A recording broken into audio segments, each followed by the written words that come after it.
left my glasses at home. These are Mike's cheaters. How do I look? You need to clean them, Mike. That's my problem at the moment. Before I start this, did everybody get the extra sheet, the little half sheet this morning? And if you did not, does anybody need this half sheet? Thanks. Raise your hand and Sharon can hand those out. It's the sheet. It's entitled Stages of Faith. You need one? Oh, I didn't give them to the band, did I? Take a couple for them too.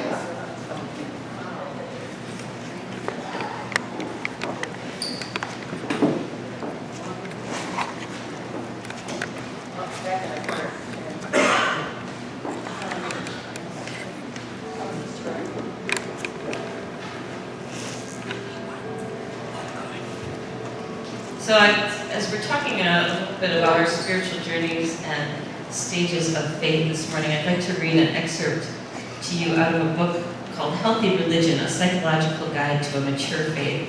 It's written by Walter Kaniat, who is a PhD in psychology as well as an ordained Christian minister.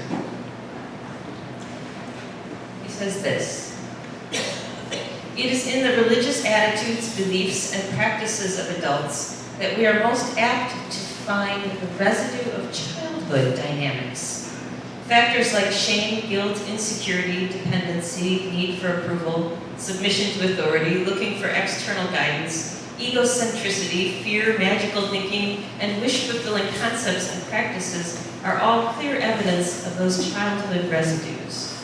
Whenever a person has a closed door to new information and truth about life and the world in which we live, and then presumes to already have all the answers, we are in the presence of arrested development.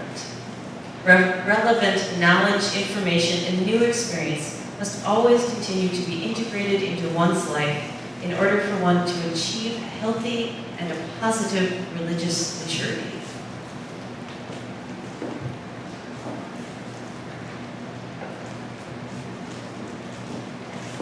The scripture reading this morning is from Ephesians chapter 4, verses 14 through 18 and 22 to 24. "Let us then be children no longer, tossed here and there, carried about by every wind of doctrine, or by human trickery, or crafty, deceitful schemes. Rather, let us speak the truth in love, and grow in the full maturity of Christ's head. Through Christ, the whole body grows, with the proper functioning of each member, firmly joined together by each supporting ligament. The body builds itself up in love. So I declare and testify together with Christ that you must stop living the kind of life the world lives. Their minds are empty. They have no understanding. They are alienated from the life of God, all because they have hardened their hearts. You must give up your old ways of life. You must put aside your old self, which is being corrupted by following illusionary desires. Your mind must be renewed by a spiritual revolution so that you can put on the new self that has been created in God's likeness in the justice and holiness of the truth." Would you pray with me? Eternal One, we continue to seek wisdom and understanding. And so help us to open our hearts and our minds to your spirit, to your wisdom. And may the words of my mouth, the meditations of each of our hearts, be filled to overflowing with that insight and that wisdom. Amen. So sometimes I like to approach a subject with you simply so that we can all start thinking a little bit more about certain things. And in this case, it's thinking a little more about our spiritual journeys, where we've been, where we are, where we'd like to be. This passage from Paul, which was probably not written by Paul, but for the sake of ease, we're going to talk about Paul today. This passage out of Ephesians, Paul is saying that we need to really take our spiritual journeys seriously. That, as we grow up, we learn how to manage a household, and we learn how to handle our finances, and we continue our schooling, or we learn in our jobs, we learn how to have a better relationship as we grow older. And so too, we need to take responsibility for growing our spiritual selves. In this passage, he pretty much says, folks, it's time to grow up. It's time to stop being so fickle about who you're listening to and pay attention, because the truth will be filled with love. Agape, to use the Greek word. A love that's unconditional, that's unbounded, that's immeasurable. The kind of love we talked about last week, if you were here. He says you need to stop being like the rest of the world because their minds are empty. So they're not thinking, they're self-centered, they're only worried about their own wants and their own desires. He said they're not seeking understanding, they're not seeking the truth, they're not asking questions. He said, take your spiritual journey seriously, take responsibility for it, so that you continue to grow, so that you continue to be closer and closer to who God created you to be. He said, if you continue to work on your spiritual journey, then you will have a spiritual revolution in your mind. Doesn't that sound exciting? I could use a spiritual revolution, like not just once, but every couple days, maybe I could use a spiritual revolution. Something that lifts us up, that knocks us out of complacency. He said, the world has hardened its heart. It's just gotten stuck. It's decided it doesn't need to think anymore, it doesn't need to change anymore. It's stuck. You can't be stuck and have a spiritual revolution of your mind. And so open yourselves up, and you will become closer and closer to the divine, and closer to the person that God created you to be. So, we all have different spiritual journeys. And each one of them is sacred, hence, where our name for this community came from, that each person's journey is a sacred journey. But psychologists and many theologians have studied sort of the process of people's spiritual journeys and have discovered that there's a fairly consistent process, evolution, that happens as people grow in their spiritual lives. And so I've given you these 4 stages that I want to talk about, but please understand that I am not trying to say that somebody's better than somebody else. I am saying, I'm offering this to you so that we pay more attention to ourselves, we understand others as being on a journey and in a process, and keep in mind, please, that we all carry vestiges of all 4 of these stages, and that sometimes we will be pulled back into different places at different stages in our lives. So, I have taken, there are two main people out there who have set forth the stages of faith, and one is James Fowler, and the other is M. Scott Peck. And I've taken their stages and put them into 4, and the readings I've done and sort of condensed them and summarized them here for your benefit so we can look at them a little bit.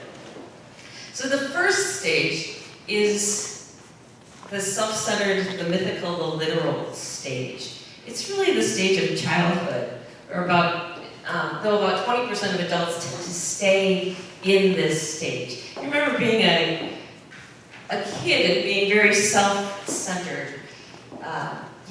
It's about what I need right now, it's about being fed, it's about being clothed, it's about getting the toy that you want when you go to the grocery store, it's about mostly about ourselves and our own needs. And things are very, very literal. You have to be careful what you say to children. When I talk to people about a funeral, and I always say, please don't tell the kids that somebody's asleep.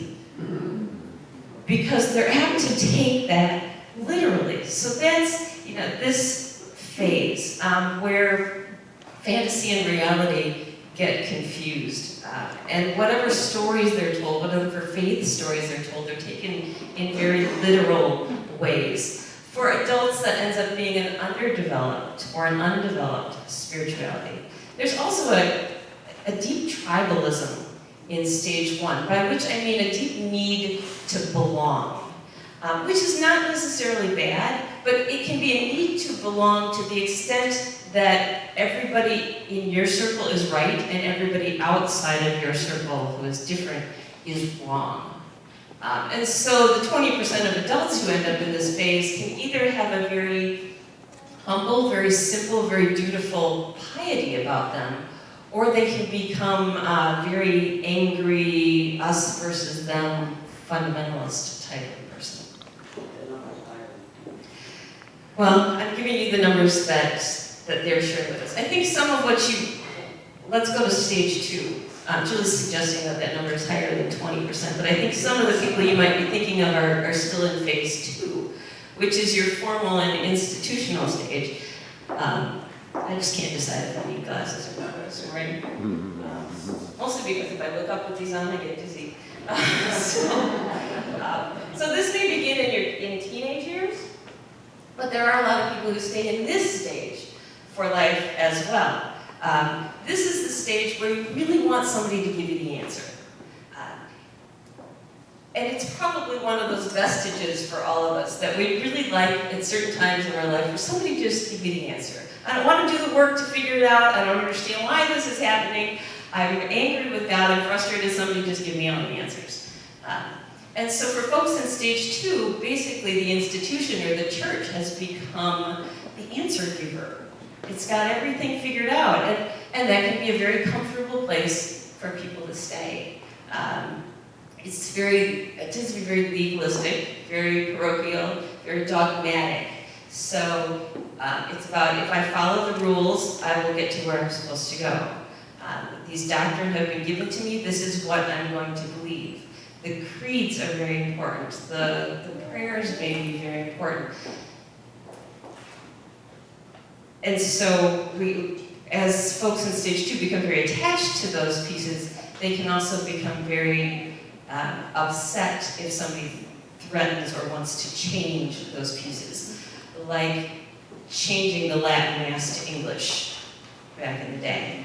Or not reading the creed, doing something different in worship that's never been done before. Last church I was at, some of the issues that people had with me where I did drama and I didn't wear a robe and I didn't stand behind the pulpit, right? So I was not following the doctrine and the liturgy and the pieces, the external pieces of the religion. In stage 2, God is also very much out there and probably up there, transcendental and external from oneself, and there's not a great understanding of God being immanent and indwelling in all things. Folks also have a hard time seeing outside of the box and perhaps don't even know that there is a box.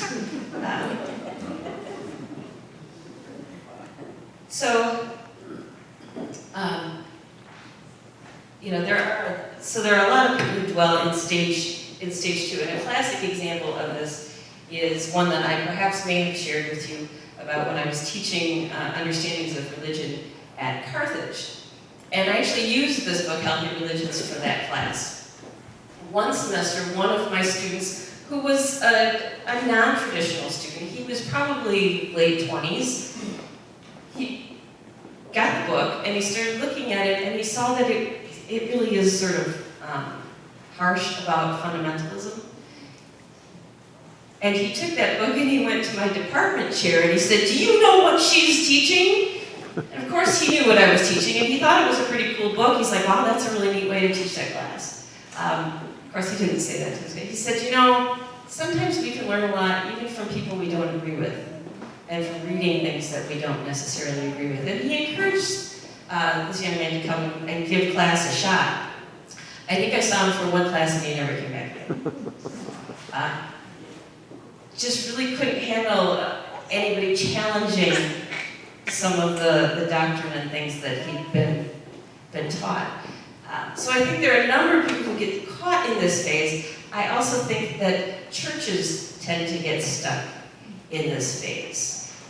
You hear a lot about churches bemoaning the fact that their membership is slipping and wanting to figure out how to bring younger people in. And they're willing to have a rock band and they're willing to have screens, but they're not willing to look at their theology and to start thinking different ways and with a new perspective. So that takes us to stage 3, which is the skeptic individual stage. So this often begins in young adulthood. You probably all remember being in your 20s and you question everything at that point, and especially your parents. Until you hit maybe about 25 or you had kids, and then you decided they might know something again. So there are a lot of, in stage 3, there's a lot of unbelievers, agnostics, atheists, scientifically minded folks who are looking for something reasonable and rational and logical. It's the questioning phase where you critically examine everything you've ever learned, and you tend to get disillusioned in this phase with your previous faith, with the church that you grew up in. You're starting to not only think outside the box, but to see, wow, look, there's other boxes out here. Isn't this interesting? Doesn't mean you're not deeply interested in social causes. A lot of these folks are very social-minded about social justice. The important thing to remember about stage 3 is that it is absolutely necessary to our spiritual growth. You cannot grow and learn without questioning, without doubting, without critically thinking. The challenge has been, and one of the things that M. Scott Peck lifted up, is the fact that churches really struggle with getting folks from stage 2 to stage 4 without losing them at stage 3. You know, if you allow people to question and challenge, then they may just not come back. And so historically, the church has decided that it simply would not address stage 3 for the most part. That it would discourage people from questioning and doubting and say, oh, you can't doubt your faith, that's bad. So unfortunately, that's either kept people in stage 2 oftentimes, or it's disenfranchised them as they moved into stage 3 and were sort of told they were wrong. But again, we have to do stage 3. We have to question. If the church could make stage 3 and this questioning and doubting into a Christian virtue and a responsibility, that would be a beautiful thing. But there are people who get stuck in stage 3. I know one woman in particular who over the years would come to church and would not come to church, would come to a women's retreat, would not come to a women's retreat. She was very proud of the fact that she was out searching and she was questioning and she was trying all kinds of different spiritual practices, and she was trying all kinds of different religions, and she was very knowledgeable about all kinds of things, but she never moved forward. She was waiting to be certain of something before she jumped in. She wanted to be absolutely certain that this was the truth, this was the right thing, this was, the end-all be-all before she moved forward. And that just doesn't happen in the spiritual path. There are no certainties to the extent that something is logical and reasonable and measurable. On the spiritual path, it's more about what we feel in our hearts and know to be true than anything else.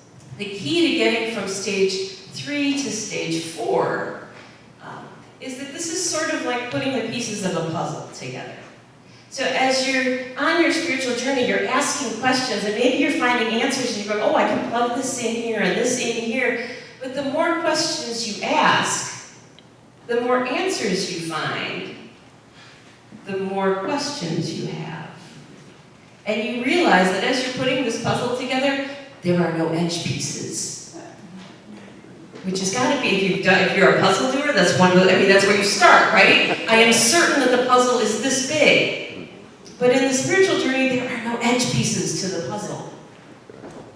And so you just keep finding more and more pieces. And that can either get really frustrating and you get stuck and you stop, or you go, wow, this is really cool. It just keeps getting bigger and more expansive. It's more mysterious, and it's exciting to be a part of something this huge. And so you get engaged in the journey and the process and the asking and the mystery of all of it. You become okay with saying, I don't know. One of my favorite quotes ever is actually from the Buddha, who said, do not believe in anything simply because you've heard it. Do not believe in anything simply because it is spoken and rumored by many. Do not believe in anything simply because it is found in your religious books. Do not believe in anything merely on the authority of your teachers and elders. Do not believe in traditions because they've been handed down for many generations. But after observation and analysis, when you find that anything agrees with reason and is conducive to the good and benefit of one and all, then accept it and live up to it.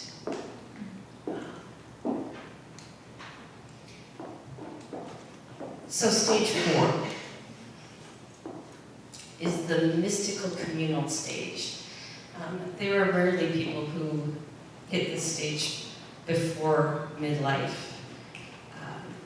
It's sort of, when those limits of logic are reached and you're willing to accept the paradoxes. You can accept that there are no edge pieces to your puzzle, and you're okay with it. It's a time of non-dualistic thinking. It's also a time where you can start looking at those sacred stories and symbols and see them in a different light. You can see them without having to be in a certain theological box. For example, you might understand Christmas and all the stories around Christmas in one way in stage 1, in a very literal way. But I can engage the Christmas stories at stage 4 with, Mary and the donkey and the Magi and the stars and the whole 9 yards, and I can love the metaphorical understanding of it, and I can be okay with it. Don't have to be in a box. Don't have to worry about what other people are thinking about it. But I can appreciate those sacred stories in a different way. So it's about recognizing our connectedness with God and with all things in stage 4. And again, it's that the acknowledging the enormity of the unknown, the enormity of that puzzle, and seeking to penetrate deeper into that. And then the emphasis is more on community than on individual concerns. There's a man by the name of Bede Griffiths, who was a Benedictine monk and priest who lived in an ashram in India for many, many years and became known as a yogi. I don't have germs. You're welcome. Well, I probably have germs, but they're not bad germs right now. So he lived in an ashram and became this really well-known spiritual guru.